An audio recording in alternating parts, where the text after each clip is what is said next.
नमस्ते प्यारे साथियों, कैसे हैं आप सभी। Welcome to all to another exciting session number 29। तो आज का जो हमारा टॉपिक है आपके स्क्रीन के ऊपर दिख ही रहा होगा। It is presidents rule. काफ़ी सारी घटनाएं हुई हैं इस साल प्रेसिडेंट रूल को लेके। मुंबई में भी बहुत कुछ हुआ था, महाराष्ट्र में सॉरी। और काफ़ी जगह पे ये लगता रहता है। इसका मिसयूज़ भी काफ़ी किया जाता है। पॉलिटिकल स्कोर्स को बेसिकली सेटल करने के लिए भी आजकल ये बहुत यूज़ हो रहा है। तो आई थिंक कि बहुत ही हॉट इशू है, हॉट बटन इशू है और एग्जामिनर इससे क्वेश्चन काफ़ी पूछ सकते हैं। तो आज हम बिल्कुल इसका पोस्टमार्टम करेंगे, पूरा इसे डीपली एनालिसिस में पढ़ेंगे। फिर आपको कहीं से कुछ भी पढ़ने की जरूरत नहीं है इसके बारे में। आज जो आपने पढ़ लिया उसके प्रॉपर आप नोट्स बना लेना। मेरी गारंटी है, आई अश्योर यू, जो भी क्वेश्चन आएगा, प्री में आए चाहे कहीं भी आए, you will definitely going to crack it, right. So हम आज का काम स्टार्ट करते हैं। It is related to our Indian constitution, governance and institutions. Let me take my pen first. Okay, so Indian constitution, governance and institutions. Again 5 बिंदुओं में हम आज का एजेंडा कवर अप करेंगे आज के सेशन का। पहला, वर्ड्स ऑफ द डे। दूसरा, प्रेसिडेंट्स रूल। तीसरा, न्यूज क्लिप। चौथा, पर्सनैलिटी ऑफ द डे। आज एक बेहतरीन पर्सनैलिटी से मैं आपकी मुलाकात कराऊंगा। और पांचवा, क्वेश्चन ऑफ द डे। सबसे पहले, words of the day. In all circumstances in the world, even the most difficult circumstances, we need to push for dialogue. Antonio Guterres. So basically Antonio Guterres है क्या? He is Secretary of General Secretary of United Nations. इसको आप याद रखिएगा। तो इन्होंने कहा है कि कोई भी circumstances क्यों ना हो, चाहे डिफिकल्ट से डिफिकल्ट क्यों ना हो जाए, हमें हमेशा डायलॉग के लिए पुश होना चाहिए, हमें हमेशा बातचीत से उसे सुलझाना चाहिए। बेसिकली अगर मैं इसे इंडियन कॉन्टेक्स्ट में कहूं तो ही इज ट्राइंग टू से अहिंसा परमो धर्मः। तो महात्मा गांधी जी की जो आइडियोलॉजी, नॉन वायलेंस की जो आइडियोलॉजी, राइट, उनको एक तरीके से यहाँ पे हम इसके एसेंस में निकाल सकते हैं। आगे बात करते हैं प्रेसिडेंट रूल। प्रेसिडेंट रूल में हम सारी चीजें पढ़ेंगे। तो आज आपके लिए बिल्कुल बेसिक सवाल, सबसे बड़ा, सबसे अच्छा और सबसे बेसिक सवाल, भारत के पहले राष्ट्रपति कौन थे? Very easy question. Who is the first president of India? Right. दूसरा question, who is the first Sikh president of India? Who is the first Sikh president of India? तो इन दो सवालों के जवाब आप कमेंट थ्रेड में जरूर दीजिएगा। तो सबसे पहले बात करते हैं आर्टिकल 355। आर्टिकल 355 कहता है, बहुत ही आसान है, सीधे शब्दों में बता देता हूं कि ये सेंटर की ड्यूटी है कि वो किसी भी राज्य में उसकी गवर्नेंस पे नजर रखे, उनकी यानी राज्य विधायिका क्या कर रही हैं उनकी गवर्नेंस पे नजर रखें इन accordance with the provision of Indian constitution. किसी भी राज्य में जो विधायिका है, जो स्टेट गवर्नमेंट है, वो कैसे काम कर रही है, क्या वो कॉन्स्टिट्यूशन के बेसिस पे काम कर भी रही है कि नहीं कर रही है, इसका ध्यान किसको रखना है? सेंट्रल गवर्नमेंट को रखना है, सेंटर को रखना है। ये कहा गया है किस आर्टिकल में? आर्टिकल 355 में। अब आपका जो प्रेसिडेंट रूल है, तो मैंने आपको पिछले लेक्चर में बताया था कि हमारे पास 3 तरीके के इमरजेंसीज है, फ्रॉम 352 टू 360। 352 में आपका आता है national emergency related to external war, aggression और इंटरनल रिबेलियन। और 356 जो कि प्रेसिडेंट रूल है, कॉन्स्टिट्यूशन मशीनरी जब किसी भी स्टेट में फेल हो जाती है तो ये लगाई जाती है। और 360 फाइनेंशियल इमरजेंसी। तो क्या प्रेसिडेंट रूल सिर्फ 356 के लिए ही एप्लीकेबल है? Answer is no. तो इसको भी आप बहुत ध्यान रखिएगा, बहुत ही इंपॉर्टेंट पॉइंट है। 356 के साथ साथ 365 भी रिस्पॉन्सिबल है for president rule in the state. क्या है, सब पे बिल्कुल बारीकी से बात करेंगे। आर्टिकल 356 क्या कहता है? It empowers the president to impose the president's rule in concern state as per his satisfaction. यहां पे एक वर्ड देखिएगा, सेटिस्फैक्शन। प्रेसिडेंट के सेटिस्फैक्शन के ऊपर है। अब इस सेटिस्फैक्शन के डेफिनेशन का दायरा क्या है? Nobody knows. फिर इस पे बहुत सारे केसेस आए, बहुत सारी रूलिंग्स आई कि what do you mean by satisfaction of president, क्या मटेरियल्स हैं इसके, क्या इसकी डेफिनेशन है, कितना बड़ा इसका दायरा है, right. Of the governance in that state, president can act on the report of governor. सबसे पहली बात कि प्रेसिडेंट जो है, अगर प्रेसिडेंट रूल इम्पोज करने की सोच रहे हैं तो वो गवर्नर के रिपोर्ट पे ही एक्ट करेंगे। तो क्या ऐसा पॉसिबल है कि वो विदाउट गवर्नर के रिपोर्ट पे भी करे? तो बिल्कुल हाँ, पॉसिबल है। He can also act without these reports to impose the president's rule. ऐसा अभी तक के भारत के पॉलिटिकल हिस्ट्री में 3 बार हुआ है कि प्रेसिडेंट ने बिना गवर्नर के रिपोर्ट के प्रेसिडेंट रूल को इम्पोज किया है। इसको आप ध्यान रखिएगा कि वो गवर्नर के रिपोर्ट के साथ भी और बिना उसके भी प्रेसिडेंट रूल को इन्वोक कर सकते हैं। 365 में क्या कहा गया है? It is a sub condition required for invocation of president rule under Article 356. It says whenever a state fails to comply with or to give effect to any direction from the center, it will be lawful for the president to hold that a situation has arisen in which government of state can be carried on in accordance with the provision of the constitution. Basically कहने का मतलब यह है कि अगर राज्य सरकारें केंद्र सरकार की बात नहीं मानेंगी, उनको फॉलो अप नहीं करेगी, तो यही चीज काफी है प्रेसिडेंट के लिए, प्रेसिडेंट रूल को इंपोज करने के लिए ये मटेरियल काफी है। जैसे इसका एक सबसे बेहतरीन एग्जांपल मैं आपको देता हूं, CAA, सिटीजनशिप अमेंडमेंट एक्ट। इस पे हमने एक लेक्चर किया हुआ है, आप वो लेक्चर जाके देख सकते हैं। तो इसमें क्या हुआ था कि जब CAA को पास कर दिया गया, एक्ट तो बन ही गया, तो बहुत सारे state governments like Kerala is the first, फिर उसके बाद वेस्ट बंगाल, तो काफी स्टेट्स ने एंटी CAA रेजोल्यूशन पास कर दिया।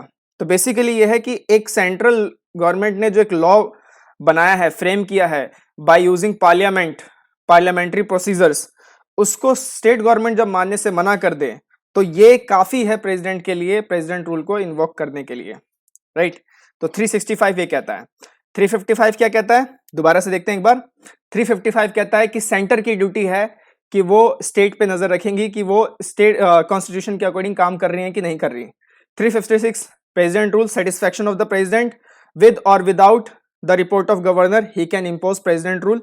365 सब कंडीशन ऑफ 356 जो कि कहता है कि अगर राज्य सरकारें केंद्र सरकारों की बात नहीं मानेंगी तो ये प्रेसिडेंट के लिए इनफ है to hold that a situation has arisen in which government state can be carried out on in accordance with the provisions of the constitution, right. आगे बात करते हैं, आगे है कि प्रेसिडेंट रूल फिर लगाएंगे कैसे, क्या इसके लिए पार्लियामेंट्री अप्रूवल की जरूरत है? तो हाँ बिल्कुल, प्रेसिडेंट रूल अगर आपको इंपोज करना है तो you need a parliamentary approval, आपको संसद की इसमें सहमति चाहिए ही चाहिए। तो प्रेसिडेंट रूल जो चाहिए होगा ये should be approved by both houses with in 2 months of its issue. 2 महीने के भीतर इसको इशू कर देना होगा बाय बोथ हाउसेज। लेकिन बोथ हाउसेज का मतलब है लोकसभा और राज्यसभा दोनों। लेकिन अगर लोकसभा भंग है उस वक्त तो क्या होगा, तो अगर लोकसभा भंग है तो उस केस में क्या होगा कि उस केस में राज्यसभा तो अपना काम करेंगी, वो इसके लिए पारित करेंगी, प्रोक्लेमेशन देगी। लेकिन जब भी लोकसभा वापस आएगी तो विद इन 1 month, ये आप ध्यान रखिएगा, विद इन 1 month उनको ये पास करना होगा, अदरवाइज ये जो प्रेसिडेंट रूल है वो रिवोक हो जाएगा। तो ये आप ध्यान रखिएगा कि अगर लोकसभा भंग है तो जब भी वो बनेगी नई लोकसभा तो 1 महीने के भीतर ये काम करना होगा, पार्लियामेंट्री अप्रूवल इसको देना होगा। और वैसे अगर चालू है तो 2 महीने के भीतर का समय रहता है। तो यहाँ मंथ्स में वो आपको फंसा सकते हैं, 6 weeks कर सकते हैं, 3 weeks कर सकते हैं, 8 weeks कर सकते हैं, तो उस हिसाब से आप देख लीजिएगा। क्या इस अप्रूवल के लिए स्पेशल मेजोरिटी चाहिए? तो answer is no, simple majority is enough. ये भी आप ध्यान रखिएगा, very very important from the perspective of exam, simple majority चाहिए होती है। इसके बाद next point, president rule is initially for a period of 6 months। Initially तो ये 6 महीने के लिए लगता है, लेकिन ये एक्सटेंड किया जा सकता है, कितना? मैक्सिमम 3 साल के लिए, 6 महीने का पार्लियामेंट्री अप्रूवल दे के, राइट।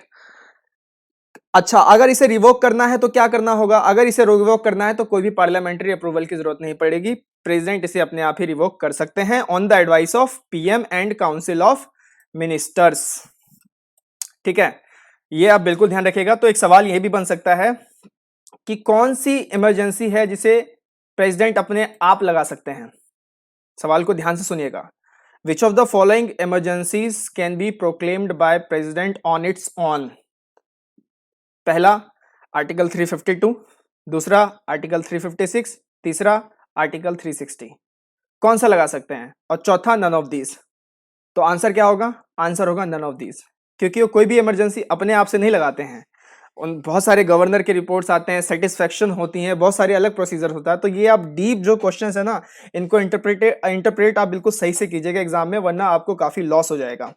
लॉ है, लॉ को बहुत बारीकी से पढ़ना होता है, वर्ड्स का खेल होता है यहाँ पर, और इसी वजह से दाव पेच बहुत चलती है कोर्ट के अंदर में।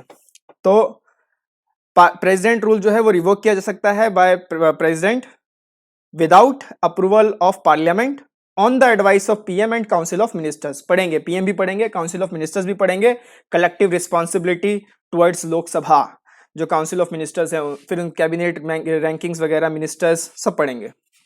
नेक्स्ट आता है, इसी सिलसिले में प्रेसिडेंट रूल को लेके एक अमेंडमेंट एक्ट लाया गया, 44th अमेंडमेंट एक्ट 1978, राइट। इसने बात कही कि 6 महीने तो आप लगा ही सकते हो, मैक्सिमम 3 साल आप जा सकते हो। लेकिन अगर आपको 1 साल से बियॉन्ड जाना है, प्रेसिडेंट रूल अगर किसी भी स्टेट में 1 साल से ज्यादा लगाना है, तो 2 कंडीशन मैच होनी चाहिए। पहला, there is a national emergency in India. दूसरा, इलेक्शन कमीशन को यह सर्टिफाई करना होगा कि भैया वहां पे हम इलेक्शन नहीं करा सकते, चुनाव नहीं करा सकते, तो बेहतर यही है, हमें बहुत मुश्किलात हो रही है, बेहतर यही है कि आप वहां पे प्रेसिडेंट रूल लगा के ही रखो। तो ये जब 2 कंडीशंस होंगी तो प्रेसिडेंट रूल 1 साल से एक्सटेंड किया जा सकेगा। Again a very important point. Scope of judicial review. अब इसी सिलसिले में कुछ जुडिशियल रिव्यू की बातें आई कि प्रेसिडेंट रूल क्या जुडिशियल रिव्यू के अंदर आता है, जुडिशियल स्क्रूटिनी के अंदर आता है। तो इसके लिए 38th अमेंडमेंट एक्ट 1975 हुआ, जिसमें बोला गया कि जो सेटिस्फैक्शन ऑफ प्रेसिडेंट है वो इनफ है और वो फाइनल है और वो किसी भी कोर्ट ऑफ लॉ में चैलेंज नहीं किया जा सकता। ये 38th अमेंडमेंट एक्ट में बोला। 44th अमेंडमेंट एक्ट 1978 में बोला गया कि इसको रिवर्स किया गया कि नहीं भैया, जुडिशियल रिव्यू इज पॉसिबल। तो एसआर बम्बई केस आया 1994 में, बहुत ही इंपॉर्टेंट केस। इन्होंने एक बात कही इस केस के अंदर में, president rule is subject to judicial review on the grounds of malafide intention. तो मेलाफिडे अगर कुछ गलत तरीका लगाने का अगर है, मन में कुछ विचार हैं, पॉलिटिकल चीजों को अपना पॉलिटिकल उल्लू सीधा करने की बात है, तो भाई ये मेलाफिडे इंटेंशन है, जुडिशियल रिव्यू के अंदर आएगा। बिकॉज एक चीज और आप ध्यान रखिएगा, क्योंकि प्रेसिडेंट रूल जो है वो बेसिक स्ट्रक्चर डॉक्ट्रिन भी है, ये आप ध्यान रखिएगा। Imposition of article 356 must be justified by the centre. और इस रूलिंग में ये भी कही गई कि जो 356 में जो लगाई गई है इम्पोजिशन जो की गई है प्रेसिडेंट रूल की, ये सेंटर को डिफाइन करना पड़ेगा कि what is the satisfaction of president, वो मटेरियल क्या है, उसकी डेफिनेशन दो आप हमें। The court has the power to revive the suspended और dissolve state government if the grounds of imposition is found to be invalid and unconstitutional. अगर पाया गया कि आपका मेलाफिडे इंटेंशन था, इनवैलिड था, अनकॉन्स्टिट्यूशनल था, तो कोर्ट क्या कर सकती है, कोर्ट स्टेट गवर्नमेंट को सस्पेंड कर सकती है, डिसॉल्व कर सकती है, राइट। उसके जो मतलब स्टेट गवर्नमेंट जो सस्पेंड और डिसॉल्व है उसको रिवाइव कर सकती है basically. If state government performs anti secular activities then it provides the ground for imposition of president rule. क्योंकि सेक्युलरिज्म भी बेसिक स्ट्रक्चर डॉक्ट्रिन है और प्रेसिडेंट रूल भी बेसिक स्ट्रक्चर डॉक्ट्रिन है, तो अगर कोई भी स्टेट गवर्नमेंट किसी प्रकार की एंटी सेक्युलर एक्टिविटीज में पाई गई तो वहां पे प्रेसिडेंट रूल लग सकता है। एक्सेप्शनल पावर है, ध्यान रखिएगा, used to be only in case of exigencies, right. आगे बात करते हैं। अब बहुत सारे कमीशंस की रिपोर्ट आई, एग्जाम में आपसे सवाल कैसे पूछा जा सकेगा, कोई भी कमीशन का एक मेन टैगलाइन उठा के आपको दे देंगे और पूछेंगे ये किस कमीशन की रिपोर्ट ने दिया था, ये किस कमीशन ने दिया था, या फिर वो कमीशन की नाम वाम सब देके पूछ लेंगे कि ये किससे रिलेटेड है, प्रेसिडेंट रूल से रिलेटेड है या फिर किसी और चीज से रिलेटेड है। तो ऐसे कई सारे सवाल बन सकते हैं, इसलिए मैं आपके लिए सारा निचोड़ी लेके आया हूं। इसको अच्छे से बनाइए, अच्छे से यूज कीजिए, और अभी तक जिसने भी सेशन को लाइक नहीं किया है तुमको पाप लगेगा, मैं बता रहा हूँ, सही बता रहा हूँ मैं तुमको पाप लगेगा, इसलिए सेशन को जल्दी जल्दी लाइक करो। तो वेरियस कमीशन रिपोर्ट्स क्या है, सबसे पहले सरकारिया कमीशन रिपोर्ट 1983। सरकारी कमीशन की रिपोर्ट ने क्या कहा कि article 356 should be used very sparingly and only as a last resort. मतलब जब आपके पास कोई ऑप्शन नहीं बचे तब आप इसको यूज करना। लेकिन आज क्या हो रहा है, मल्टीपल बहुत ज्यादा फ्रिक्वेंटली यूज किया जा रहा है। Article should be used for settling political scores, ये भी इस कमीशन ने कही थी कि ये आर्टिकल पॉलिटिकल स्कोर्स को सेटल करने के लिए यूज किया जा रहा है। पंची कमीशन ने कही थी कि centre should try to bring only to specified troubled area under his jurisdiction and that too for a brief period that is not more than 3 months। तो पंची कमीशन ने कहा कि अगर आपको किसी भी कहीं भी स्टेट में कुछ प्रॉब्लम आ रही है और आप वहां पे स्टेट इमरजेंसी लगाना चाहते हैं, प्रेसिडेंट रूल लगाना चाहते हैं, तो आप एक काम कीजिए ना, जो स्पेसिफिक ट्रबल्ड एरिया है उसी को अपने जुरिसडिक्शन में ले लीजिए कुछ समय के लिए, 3 महीने से ज्यादा नहीं। तो लोकलाइज्ड इमरजेंसी आप लगाइए। तो यहाँ पे जो बात आई लोकलाइज्ड इमरजेंसी, ये पंची कमीशन की रिपोर्ट ने दी, which implies that center can tackle issues at town, district or local level without dissolving the state legislative assembly, while at the same time performing the duty of union to protect states as per article 355। तो ये 2 commission का नाम आप याद रखिएगा, president rule के हिसाब से बहुत ज्यादा इंपॉर्टेंट है। अब इसका मिसयूज देखते हैं, एग्जाम के हिसाब से उतना इंपॉर्टेंट नहीं है, बेसिक फैक्ट्स हैं। अगर प्रेसिडेंट रूल आपको मेंस में लिखने में आया तो आप इसको वहां पे डाल सकते हैं। तो president rule has been imposed frequently and often it is politically motivated during 1947 to 1966। Basically इस वक्त 1947-1966 तक पंडित नेहरू और लाल बहादुर शास्त्री जी का समय काल था. It was impose 10 times under the prime ministership of Indira Gandhi for 2 terms, that is 1966 to 1977 and 1980 to 1984. It was imposed 41 times. Morarji Desai imposed it 11 times in 28 months. Chaudhary Charan Singh 5 times in less than 6 months. Rajiv Gandhi 8 times in 61 months. PV Narasimha Rao 9 times in 42 months of his office. तो इस तरीके से misuse हुआ है. Recent year में भी काफ़ी इसमें हुआ है. महाराष्ट्र का हमने इलेक्शंस का देखा ही था, क्या मतलब रातों रात कुछ भी हो रहा था वहाँ पे, तो थ्रिलिंग गेम चल रहा था. कुछ बेहतरीन न्यूज़ क्लिप आपके लिए. कश्मीर से एक बहुत ही अच्छी खबर कि व्हाट्सएप क्लिनिक्स आ चुकी हैं, तो बहुत ही बेहतरीन है. Flatten the curve in the valley, तो जहाँ चाह वहाँ राह.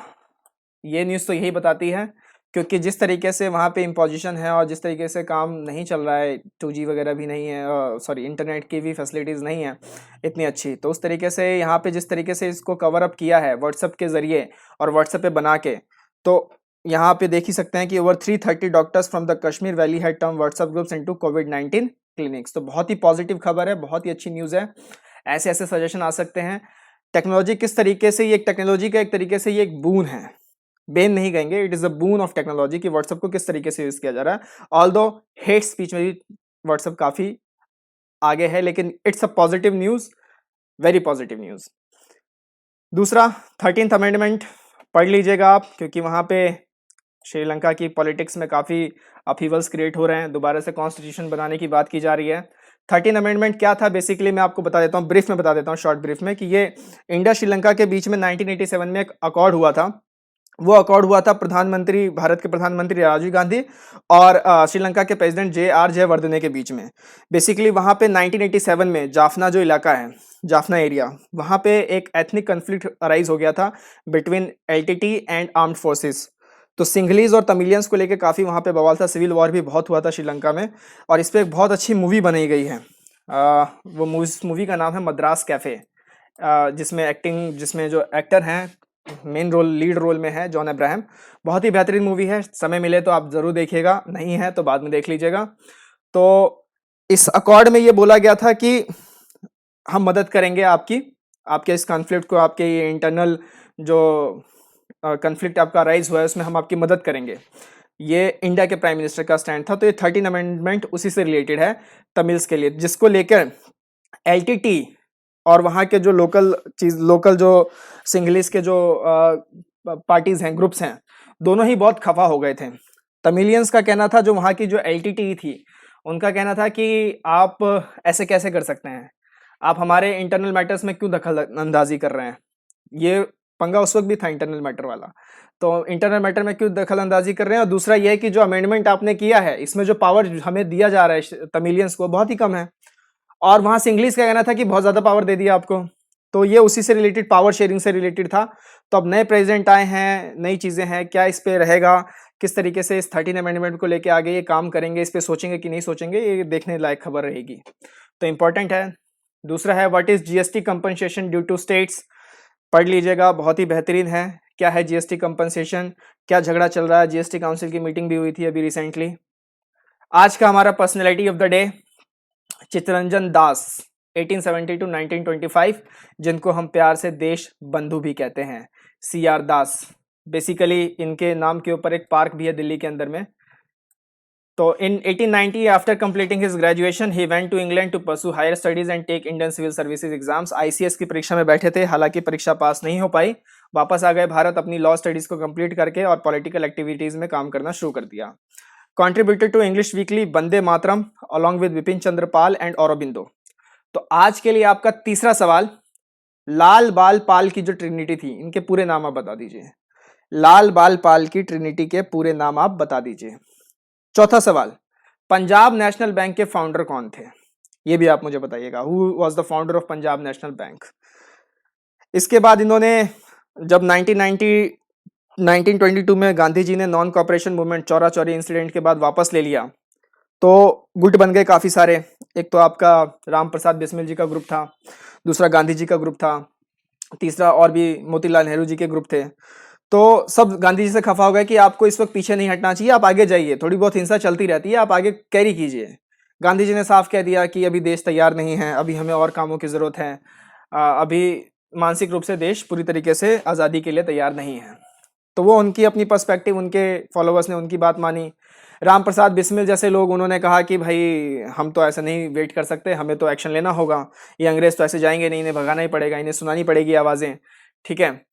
CR दास ने कहा कि एक ही तरीका हो सकता है, अगर हमें दूसरी पार्टी बनाए और इसे कैरी ऑन करें, जो मूवमेंट हमने स्टार्ट किया है इसको कैरी ऑन करने के लिए we need another political party. So he started Swaraj party with the help of Motilal Nehru in 1923। तो काफी सारे एग्जामों में पूछा जा चुका है, इसलिए इसको ध्यान रखिएगा। बहुत अच्छे राइटर और पोइट भी थे, उनकी पोएम की कलेक्शंस थी, 2 पोएम की कलेक्शंस थी उनकी, मलंछा एंड माला। याद रखिएगा, पूछा जा सकता है Malancha and Mala related to which Indian personality. तो answer is CR Das. I hope आपको पसंद आया हो। Question of the day solve कीजिए मेरे साथ। Which one of the following statement is not correct. ध्यान रखिएगा कौन सा सही नहीं है। 3 स्टेटमेंट है आपके पास। पहला, president of India can proclaim emergency if he is satisfied that it is justified and he can take under his direct charge the administration of any state. ये तो बिल्कुल सही है, उनके सेटिस्फेक्शन के विल पे ही होता है, तो पहला तो नहीं आ सकता। पहला नहीं आएगा तो डी आप उड़ा दीजिए, डी आपका नहीं हो सकता। दूसरा पढ़ते हैं, fundamental rights are no absolute and can be suspended in time of emergency. ये भी बिल्कुल सही है। फंडामेंटल राइट्स पे हमने 6 लेक्चर किए हैं, पूरे के पूरे फंडामेंटल राइट्स कवर अप हो चुके हैं, आर्टिकल 12 से लेके आर्टिकल 32 तक। तो ये भी बिल्कुल सही है कि वो पूरे एब्सोल्यूट तो है ही नहीं, उनमें से काफी सारे सस्पेंड हो जाते हैं इमरजेंसी के टाइम में। तो दूसरा भी नहीं हो सकता। दूसरा भी नहीं होगा तो बी भी गया और सी भी गया। तो आपका आंसर कौन सा है? आपका आंसर है A. So the correct answer is option A. First emergency was declared by president in December 1971 due to India Pakistan war. That is not first, that is second emergency. अभी तक 3 ही लगाई गई हैं। पहली जो लगी थी वो इंडिया चाइना वॉर में लगी थी 1962 में, ये दूसरी इमरजेंसी थी 1971 में, और तीसरी लगी थी 1975 में फॉर इंटरनल डिस्टर्बेंस। और ये दूसरी और तीसरी जो इमरजेंसी लगी थी 1975 में, उस वक्त ये दूसरी इमरजेंसी इन्वोक की थी, ये रिवोक नहीं की गई थी, और इन दोनों को एक साथ 1977 में रिवोक किया गया था। तो some quite amazing facts about Indian political history in post independence India, right. I hope आपको पसंद आया हो आज का सेशन मेरे साथ। वंडरफुल पीटी रिसोर्सेज आपके लिए, इनका पूरी तरीके से लाभ उठाएं, सपोर्ट करें हमें। और अगर आप हमें सपोर्ट करना चाहते हैं, हमारे एफर्ट्स को पसंद कर रहे हैं, तो इस दिए हुए लिंक पे आप कंट्रीब्यूट भी हमें कर सकते हैं। वंडरफुल कोर्सेज हैं, उन्हें ज्वाइन कर सकते हैं। बने रहिए हमारे साथ, बहुत सारे एक्साइटिंग सेशंस आपके लिए आने वाले हैं। एग्जाम्स नज़दीक हैं, पढ़ते रहिए, बढ़ते रहिए। टिल देन टेक केयर, नमस्ते, जय हिंद।